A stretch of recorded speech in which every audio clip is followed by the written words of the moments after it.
एक बार की बात है, मदनपुर गांव में दो भाई रहते थे।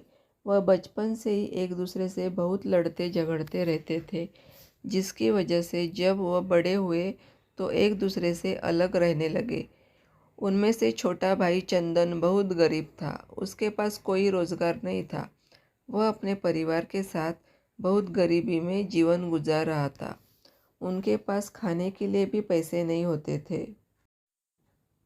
जबकि दूसरा भाई बलवंत व्यापार करके बहुत अमीर हो गया था। उसके पास पैसों की कोई कमी नहीं थी। वह अपने परिवार के साथ खुशी खुशी रहता था और सारे त्योहार खूब मज़े से मनाता था। बलवंत घमंडी और दुष्ट प्रवृत्ति का इंसान था। एक दिन चंदन के घर में खाने को कुछ नहीं था। उसके बीवी और बच्चे भूखे थे। उसने अपने बड़े भाई बलवंत से सहायता मांगने की सोची। वह बलवंत के घर गया और उससे कुछ पैसे उधार देने के लिए कहा। लेकिन बलवंत ने चंदन को कहा कि तुम्हारा यही काम है, तुमको केवल मांगना आता है। मैं तुमको फूटी कौड़ी भी नहीं दूंगा। चंदन के विनती करने पर भी वह नहीं माना और उसको अपने घर से भगा दिया।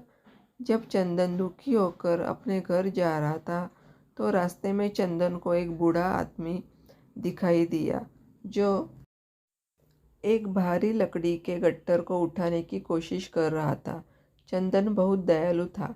उससे ये देखा नहीं गया। उसने लकड़ी के गट्ठर को उस बूढ़े आदमी के घर तक पहुंचाने में मदद की।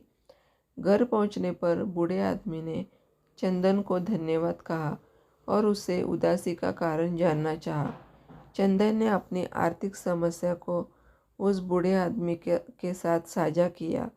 बूढ़े आदमी ने कहा कि इसमें वह चंदन की मदद कर सकता है। बूढ़े बूढ़े आदमी ने चंदन को अपने घर से लाकर एक मीठी रोटी दी। वह चंदन को बोला कि इस जंगल को पार करके एक पहाड़ी है। तुमको उस पहाड़ी पर चलते हुए कुछ सेब के पेड़ नजर आएंगे। सेब के पेड़ के बाद एक छोटा सा घर है।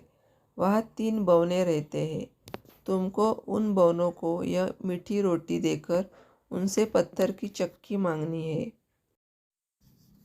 वह जादुई चक्की है जिससे तुम्हारी गरीबी दूर हो जाएगी।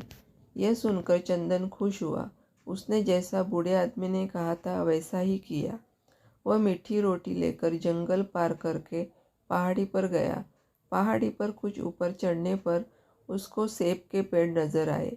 वह चलता गया। फिर उसको बूढ़े आदमी ने कहे अनुसार एक छोटी सी झोपड़ी नजर आई। वह झोपड़ी के अंदर गया। वहाँ उसने 3 बौने देखे। शुरू में वह चंदन को देखकर गुस्सा हो गए और उससे आने का कारण पूछा। जब चंदन ने मीठी रोटी बोनों को दिखाई तो वह बहुत खुश हो गए। बोनों को मीठी रोटी बहुत पसंद थी। चंदन ने बोनों से पत्थर की चक्की मांगी। बोनों ने कहा, यह साधारण चक्की नहीं है, यह जादुई चक्की है। जब भी तुमको चक्की से कुछ खाने का सामान चाहिए, तुमको इस चक्की को चलाना है और उससे उस वस्तु को मांगना है जिसे चक्की में से वह खाने की वस्तु निकलने लगेगी। जब तुमको चक्की को रोकना हो, तुम उसके ऊपर लाल कपड़ा डाल देना, जिससे ये चक्की रुक जाएगी। चंदन इसके बाद वह चक्की लेकर अपने घर गया। उसने अपनी बीवी को सारी बात बताई। चंदन ने फिर चक्की को ज़मीन पर रखा और चक्की को चलाने लगा। उसने चक्की से चावल देने को कहा, जिससे चक्की में से चावल निकलने लगे।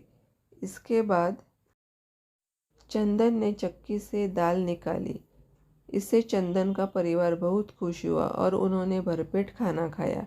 कुछ समय बाद चंदन चक्की में से खूब अनाज निकालकर बाजार में बेचने लगा, जिससे वह थोड़े समय में बहुत अमीर हो गया और उसने अपने बड़े भाई बलवंत से भी बड़ा घर बना लिया।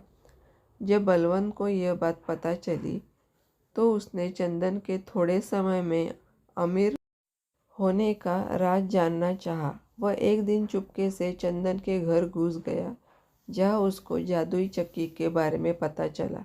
बलवंत ने वह जादुई चक्की चुरा ली और अपने परिवार के साथ शहर छोड़कर भागने लगा। वह गांव पार करने के लिए एक बड़ी नदी से गुजरना पड़ता था। बलवंत ने एक नाव ली और नदी पार करने लगा। बीच नदी में बलवंत को वह चक्की चलाने की सूझी।